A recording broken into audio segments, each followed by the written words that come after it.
Yeah, it's SB ho. SB ho. Supreme beat. SB ho. SB ho. Supreme beat. SB ho. SB ho. Supreme beat. SB ho. SB ho. Supreme beat. What up with it? What up with it? Supreme Beats Boxing Talk. It's your boy Cadillac Red. This is interviews though. You know what I'm saying? As you can see, I got my homeboy KG here with me. You know what I'm saying? And we have the DMV's own man. Come back again, you know what I'm saying? Come back, show us love again, man. You know what I'm saying? Alantez, you better not say, you know what I'm saying? What I said the first time? I can't even remember. I said it wrong the first time. You was like, nah, Slim. It's Alantez, sly as a fox. Yeah, you know what I'm saying? I said Alantez and shit. I said Alantez and he was like, nah, it's Alantez. You know what I'm saying? We got off the camera and they was like, yo, his big ass gonna steal all you with. He said, yeah. But what's happening with you though, man? How you been, man? Man, I'm good, man. You know, we just come out this win on the 26th, the day after Christmas. Yeah. You know, come out of this bubble and all that, man. It's just good. It's good to come off of that. Come into the new year victorious. You know what I mean? Yeah, man. Happy New Year, man. You brought in the new year right. You know what I'm saying? We was definitely hyped. You know what I'm saying? To see that, to see the fight and everything. But before we get into that, I do want to ask you. You fought let's talk about the fight previous. I forgot the guy's name, but it was his name was Abib Ahmed. Yeah, and it was a headbutt, right? Yeah. That wound up stopping the fight. Go ahead, bring us there and tell us what happened. So we walked in the first round. I heard him like halfway through the first round or whatever. So I'm kind of on top of him, and I feel like I'll end up winning that round, right? So we go in the second round, and he come out a little more desperate. He come out, he swinging overhand right, but somehow he swinging his overhand right and headbutt me on the side of my face. So now I got two cuts now, but you look, I had a cut here already, and then I just got this the cut. These my bad. These are stitches from the last fight. I had a cut here on my eye. We go in the second round. I finished the second round. He definitely took the second round because I couldn't see out my eye. I'm bleeding and blood's coming right into my eye. So I'm like, all right, let me fix that. Third round, I come back out, get right back to it. I'm hurting him again, hurting him to the body and everything. He like with a last desperate attempt, he swing overhand right and headbutt me and put this gash on the side of my head. Oh, now, shit. Once this one started bleeding, it's bleeding right down to this one right here. Yeah. Now it's all bleeding to my eyes. So the ref stops the fight, calls doctor up. Doctor looks at it for about 30 seconds. He says, man, nah, that's it. We're going to call it. You know, of course, I'm upset. I'm heated. Like, I know for a fact. Hey, let me keep going. I'm going to stop this guy. But and this was in the third round.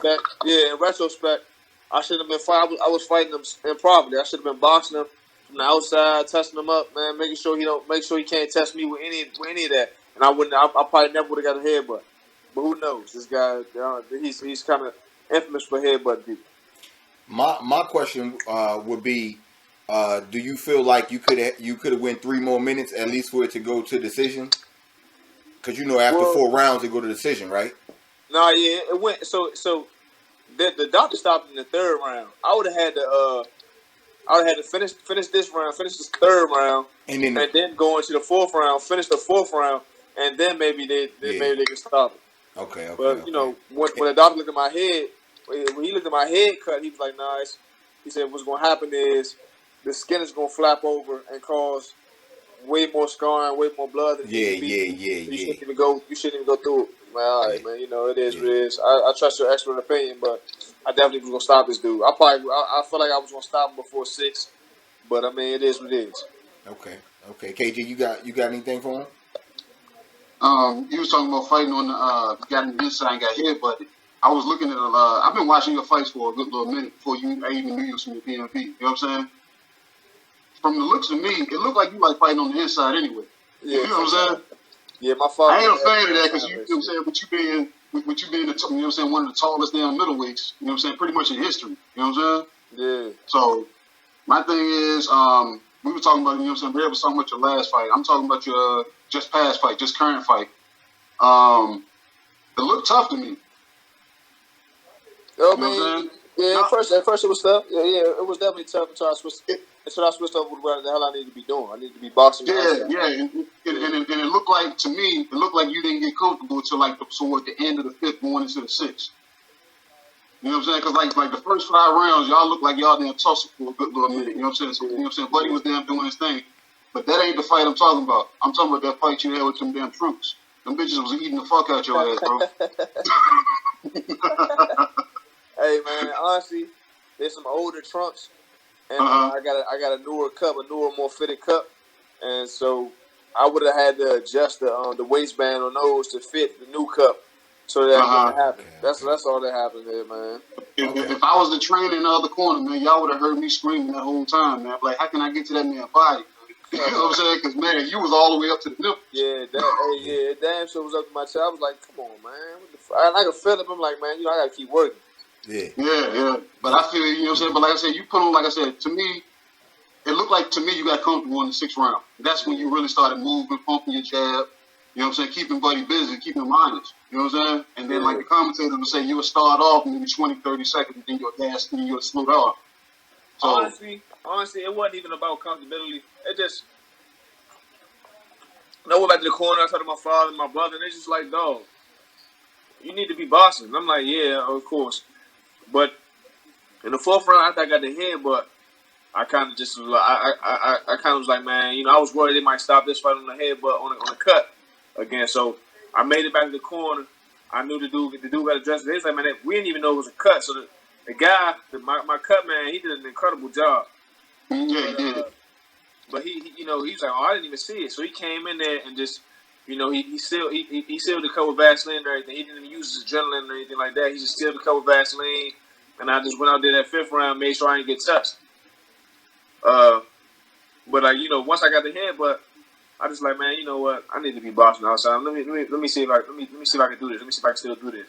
And I just started moving, and once I was touching them, I'm just like, man, this you're right. It's much easier this way. I need to go ahead and just finish it out like this.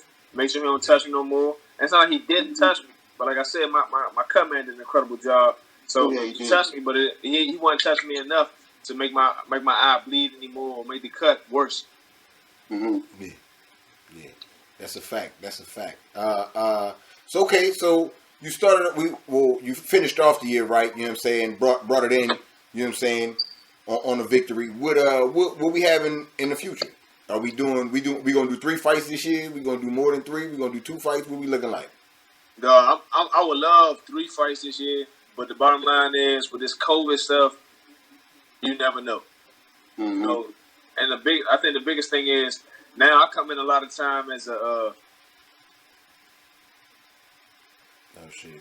They don't really schedule me fights. What they're doing is they'll ask me, would I mind being a backup, just in case one of the people have COVID, right? So in this particular show on the 26th, they already had 2 fights. They had 2 fights pull out. So myself and Mark Hernandez were supposed to both be backups for other fights, and then they ended up making us a fight because that those 2 teams had already been out. They're like, all right, well, we need to save our show. We need to make a fight on here. You know what I mean? So I got some TV time and everything. Mm-hmm. But with that, I just never know if I'll be the backup or if somebody will just schedule a fight for me. Of course, me personally, I would love to just get this fight scheduled. That way I have a full camp and all that shit. But I'm in the gym 6 days out of the week, so it don't even, it's not like I really get out of shape. Okay. Let me ask you this one.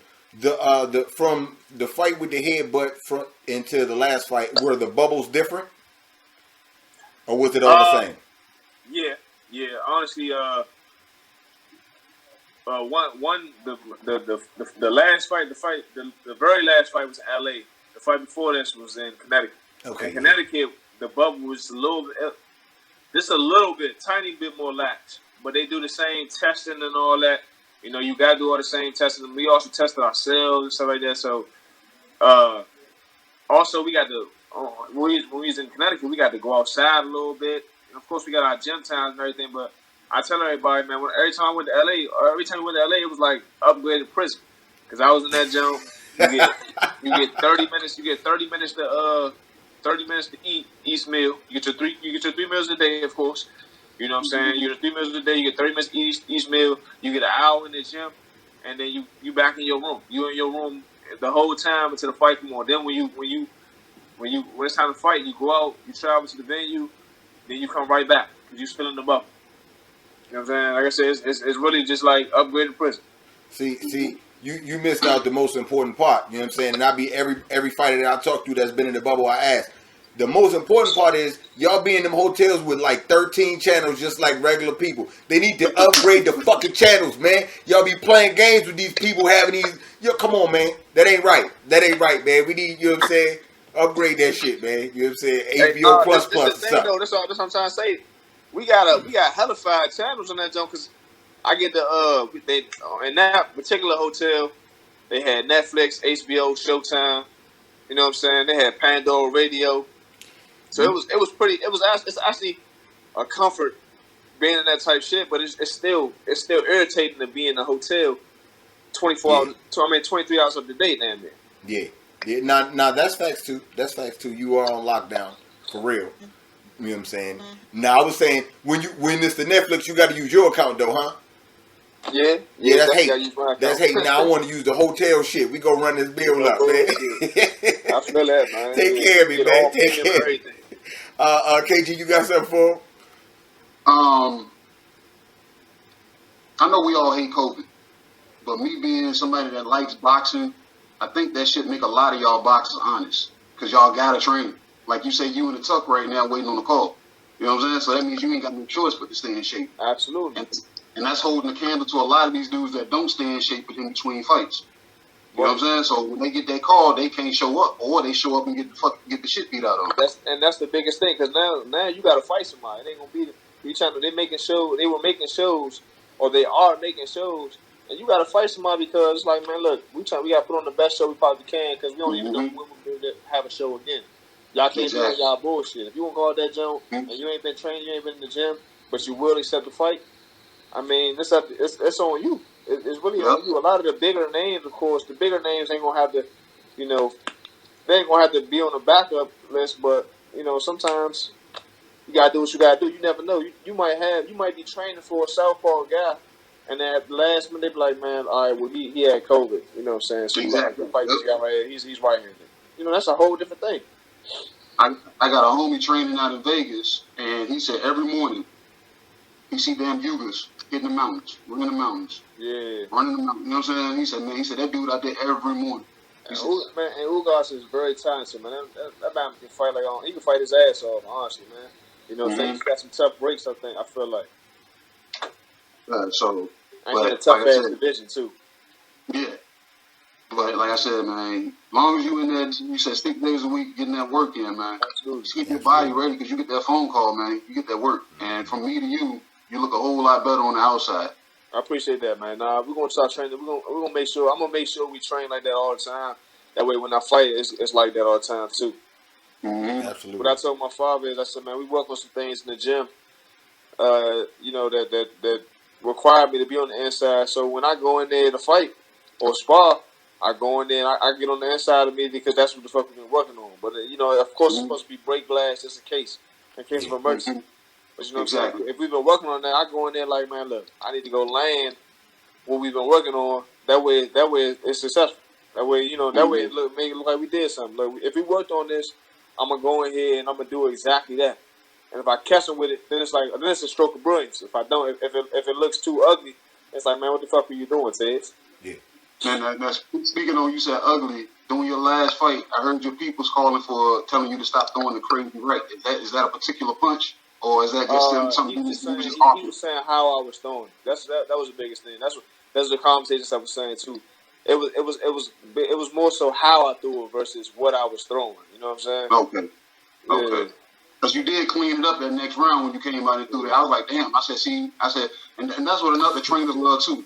Even because I know your pops has been doing this thing with you, but you responded as soon as he said it. You know what I'm saying? Yeah, no, that's a damn good look right there. Because I seen it came off, and I was like, damn, that's a good looking look. I said that crazy one might be something that he got in the tuck. I don't know. You know what I'm saying? And see, what was happening was I'm throwing a punch we work on, but since Mark Hernandez is moving a specific way, I was trying to change it midway, and then it still landed. You know what I'm saying? But that's not what it's about. If you know you trying to land a specific punch and he might be dodging it, And that's that you can make that not a throwaway punch, but that could be your setup punch after that. Now throw that same punch and then pull a hook behind or something like that. You know what I mean? Yeah. Absolutely. It's just about thinking ahead. So you know, I follow you and your brother, man. Your brother unfortunately broke his hand, man. Man. You want break down how everything happened? So I didn't happen to be there. You know, I think I was at work, but he went to spar. And my father had him, you know, he was like, man, look, man, I need your left hand. I need you pump your left hand. He a southpaw. So I need you pump your left hand, land your left hand, because I need it to be real sharp, right? And so, you know, he listened. He did exactly what the hell he's supposed to do. He ends up throwing a left hook and hitting the guy on top of the head. And so he comes back to the gym the night after the spawn. He's like, man, I can barely close my fist. I look at his hand a little swollen. I'm like, man, you know, it'll probably go down, man. Make sure you ice the night and everything. Take care of it. We put heat packs on there, everything. We just try to make sure it's good for the next day. The next day, he wakes up in the morning. It's swollen like he got stung by a bee or something. Yeah. You know what I'm saying? It's like he had a softball mitt on. Yeah. It's his hand so damn big. So it's like, man, we had to call this fight. He's actually supposed to fight December 19th or at least be the backup December 19th. It was actually supposed to be he's supposed to be the backup of the Boots and Van Heerden fight. Yeah. So you know, I mean that was a good opportunity. Yeah, man. I know he would have did better than Van Heerden. Shit, you know what I'm saying? Man, hold on. Michael was gonna fight. If Van Heerden would have fucked up, he would have fought Boots. Oh, we would have upset the apple cart and been IBO champs out of it. Cash shit, cash. Oh my God, I'd have been talking cash shit on these niggas. They'd have been bad. Niggas would want to talk to me for like 2-3 weeks because I'd have been talking cash money. I like Jamal Ennis, man. I think Young in the truth. But of course, I'm not going for yeah. I'm not going for him over my brother. Yeah, absolutely. I feel the same exact way. You know what I'm saying? I feel the same fucking exact way. You know what I'm saying? For real. Ain't nobody got time for that shit. But I just told my brother, man, you know, that's God right there, bro. Because obviously, some that wasn't supposed to happen just yet. Just stay calm, man. Hold your head, man. It's gonna come again. Something's gonna come back around for you. I feel like my brother getting stronger. He's actually growing. He's growing into that 147. You can see his back spreading and everything. He's just getting a little bigger, getting a little stronger. I just, you know, I feel like I want to see him. I would love to see him. And that's what my brother said too. He said, man, you know, Jerron Ennis wasn't on my short list, but I mean, if this got to happen, man, it got to go. And I'm gonna train hard for this shit.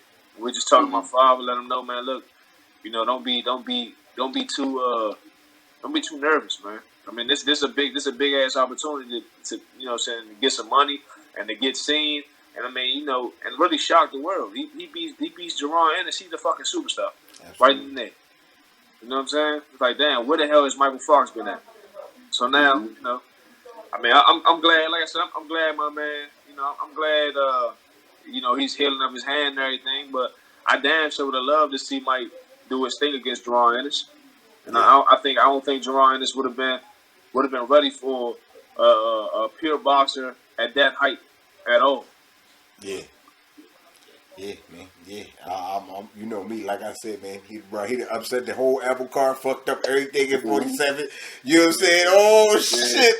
Oh man, see, I didn't know that part. I didn't know none of that part. Yeah, ain't nobody really. We ain't really announced it because, like I said, he was just the backup. So you know, it's not that we got to fight. Yeah, that's what's up. KG, you got something? All right, back to you, bro. The 168 division. That shit damn look like it's a bunch of smoke there, man. Yeah, where do you place your foundation in that? You know what I'm saying? Like who do you see on your radar, or you know what I'm saying? Because you know it's everybody there. It's people trying to get out of 60 to go to 68, but then 68 is getting damn fucking packed right now. Right. You know what I'm saying?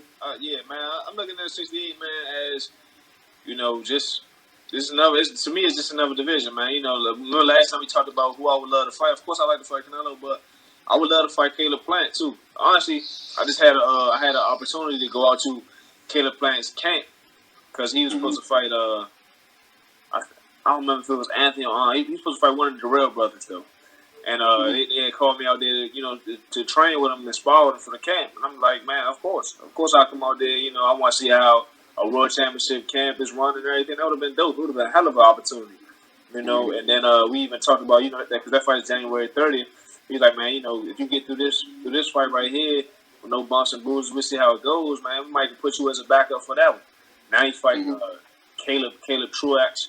Yeah. I mean, I think he's gonna wash him. I don't think Caleb Truax possesses anywhere near enough talent to beat Caleb Plant.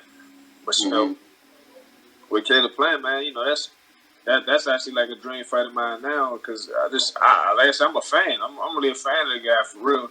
It ain't no bad blood or anything like that. He's a good dude, and I feel like he's a great fighter, and I feel like he will bring the best out of him. Absolutely.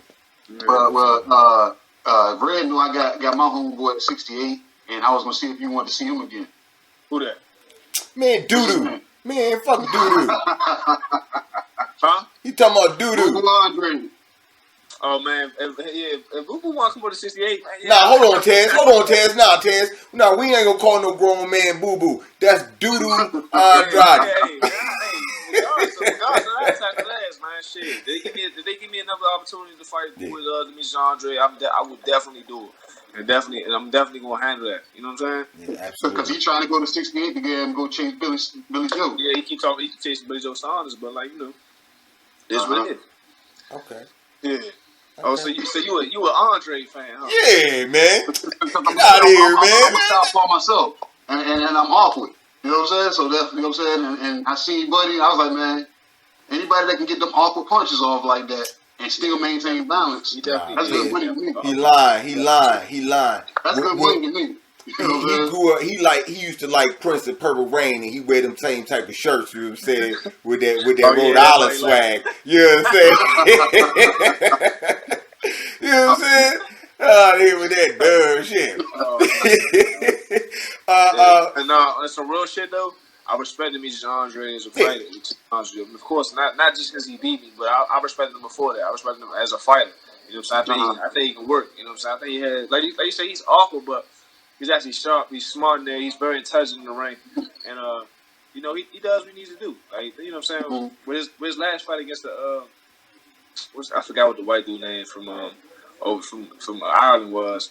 The way he beat on him, the way he beat everybody after me, I'm just like, damn, what the hell was y'all doing? And the only thing I think about is my arm was good. It'll be a whole different fight. Yeah, you hear me? Everybody he's fought since their feet wasn't moving. My feet weren't moving. But you started moving. But you were pausing between. I had to move my arm down. Yeah, I had to move my arm down. Yeah. But when you moved, he couldn't find you. But every time you stood still, all he did was inch half a foot step, and he'd shoot that jab at you. You know what I'm saying? Yeah. So that's what I was doing. So because I was like, he'll close that distance, and I'm like, man, damn, Fox too damn tall to be standing that close to him, standing still. But when you move, you're a lot more dangerous just pumping the jab out there. Yeah, definitely. And get your head off the line and fire something off. You already know what it is. You know what I'm saying? Yeah, definitely. I mean, like I said, man, I told my father, my brother, man, we're gonna get back to that, man. It's just, I think, like I said, man, hold on one second, fellas.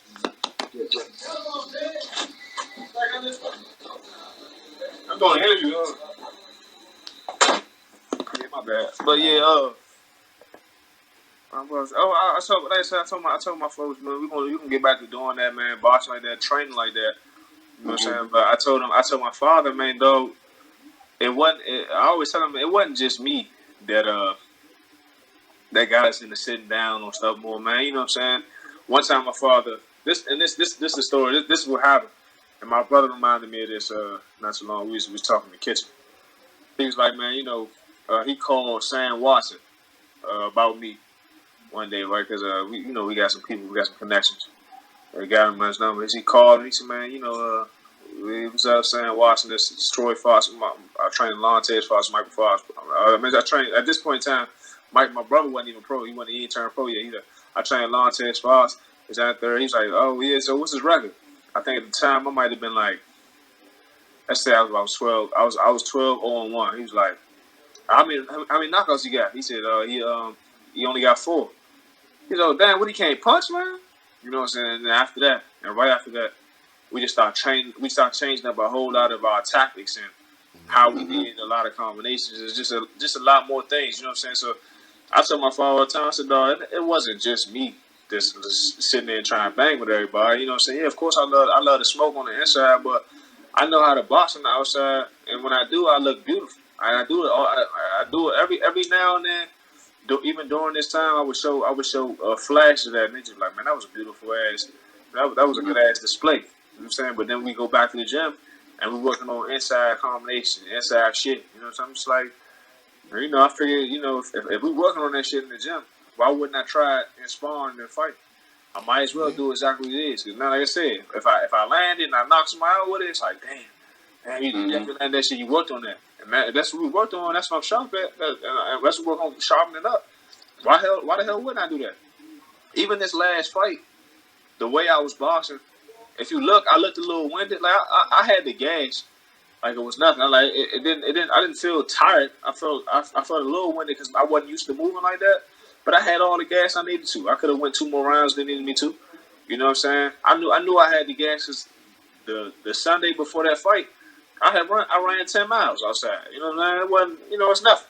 I know I got the gas. It's just you gotta keep practicing. Keep practicing something, and it's about repetition. If you repetitively sharpen the same thing, it's gonna be automatic. And that's what happened in the fight.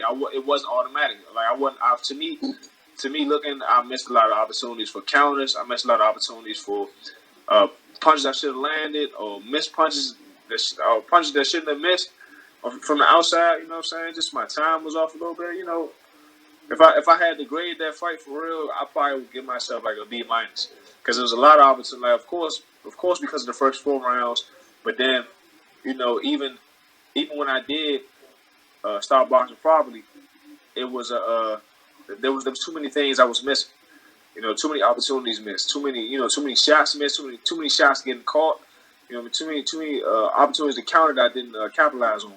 So, you know, that's all good, but you know, those are things I took from the fight. You kind of answered what I was gonna say. You know what I'm saying? Because you didn't look tired to me. You looked more so irritated. I was irritated. You know what I'm saying? I was irritated because like when he would them get in on you and you get your punches would get smothered. The look on your face when y'all were tied up, I was like, yup. I said, he irritated as shit right now. You know what I'm saying? Because he can't. Every time you go to get off, buddy is damn leading with his head. I was irritated. You know I was irritated about my shorts too. Tez came in there and said, "Stop! It's hammer time." They had him under control for a little while though. Yeah, they had him under control, but them motherfuckers said, "Hey, second half of the fight, we coming back up, man." Yeah, man. I don't know what the hell was on to, man. You know. Yeah. I was irritated I'm irritated my shorts. I was irritated a little bit, like he was kind of right there. You know, he got that, like, his head was kind of pointed. He was trying to put his head in my chest. His head was kind of scratching my chin and shit. I'm like, come on, man. Because he was squared up with you. He wasn't off to the side or nothing. He was complete damn full man the whole fight. He wasn't never half a man. I should have boxed like that the whole time. If I'd have boxed like that from round 1, I probably would have cut him up. Probably would have, you know, I damn sure wouldn't have had this cut on my face. And I might end up stopping. I might have been a walk. If I was, like I said, if I was practicing that type of shit and doing it like that, I would have boxed him like that the whole time and probably would have stopped him. Honestly, man, you know what I'm saying? Just and not even a stop is because he hurt or because you know what I'm saying, because I knocked him out. I stop is because they just don't want to see no more. Yeah. You know what I'm saying? It's like so one sided. It would have been so one sided from round 1. They were just like, man, that's it, man. It's no way you can win. If you're gonna knock him out, he don't even have like knockout power. So, you know, it's not like, man, look, we could probably catch him in the 10th round. Nah, I would box him from round 1 to round 10, and it just would have been bad. Or round 1 till it's over. It would have been bad. Okay. What about you at 68, right? How many fights have you been at 68 now? That's just 2. Just these 2. You feeling comfortable at the weight? I feel real comfortable. I mean, honestly, I've taken a lot of fights over the 160-pound limit. Like I've taken fights at 164, 165. I actually had to take a fight at 167 because this one dude came in weighing like 175. We supposed to be fighting 163. The weight was 163. This dude comes in for weighing 175, and he wasn't willing to lose anyway. You know what I'm saying? So he was like, man, you can go ahead and get up to like 167 and be good. Yeah. So man, I know for a fact my height, I think my power might carry over for both. But Okay. I mean, we'll see. Okay. Will any type of championship or mandatories in the lineup? Nah, not as of now. Hell no, man. Well, actually, I lied. We looking at maybe a fight with. I don't know if you saw the end of that card, David Morrell. Mm-hmm. Excuse me. Yeah, he definitely he's definitely on the radar, man. They actually asked me out there to be the backup for that fight, and you saw how trash his fight was. I mean, his opponent was. You know what I'm saying? Like I said, I think that's God again, because now, if I get that fight again, I go in there boxing like I was boxing and just sharpen it up. There's no way this dude's gonna beat me. Okay. All right. KG, you got something else for him? No, man, we had a good conversation, man. You know what I'm saying? Just I'm sitting here politicking real quick. Appreciate that, fellas. Man, Appreciate that. Love, man. Look, man, you know it's always love, you know what I'm saying, when you come through, man. Tell little bro, man, definitely get his hand right, you know what I'm saying, healed up, you know what I'm saying. Definitely all good, positive energy towards him, man, for sure. All right, so that, man. I appreciate y'all, man. Again, man, follow me on everything, man. Alantez Fox, SLYAZAFOX, man. I'm on everything. I pretty much answer my DMs and all that, man. I'm starting to get a lot of followers, so it's getting a little hard to get to some of the get to all the DMs. But I try to answer all my DMs. I try to follow a lot of people back too. So you can go ahead and look at me. Go look me up. Believe it. I'd rather be known as the boxer than the damn social media star. You know what I'm saying? Because that shit gave me for real, man. How the casuals to latch on to that shit. Yeah. I know this nigga because he on Instagram. Nah, man. You seen him fight. Yeah. You know what I'm saying? That's facts. You don't know me at all. It's just you just seen me on Instagram. Yeah. That's it. Believe that. And KG, you want to tell the people how they can follow you? Hey, my name right there. Look at that. I knew he was gonna do that. You know what I'm saying? Thank you once again. I'm gonna get that name down right one day. You know what I'm saying? Yeah, it's right there. Yeah. Thank you once again, Tez, for coming through and shit. And we definitely have you come again. You know what I'm saying? Be on the lookout. You know what I'm saying, for the guy, DMV zone. I'm gonna definitely let you know. I'm gonna let you know if we get anything. I think we might get something early in the year, maybe like February or maybe even March. My birthday's in March, so I don't mind that being a birthday present. To be honest with you, Okay. Getting up there, I'll be 29 this year. Okay, yeah, you know what I'm saying. You know what I'm saying. What's that? You a young OG now? That's what they like to try to say. That's what the young niggas are trying to call you. All right, man. So we'll go ahead and get up out of here. You know what I'm saying on that note. Hold on, Tez. We holler at you shit on the back of the shit. But we get on out of here on that note, man. Supreme Beast Boxing Talk, man. It's your boy Cadillac Red. You know what I'm saying. The homie KG here with us. You know what I'm saying. With Alantez Fox. You know what I'm saying. Coming through and shit. Salute to the mighty LDBC. And man, we about this thing, man. What?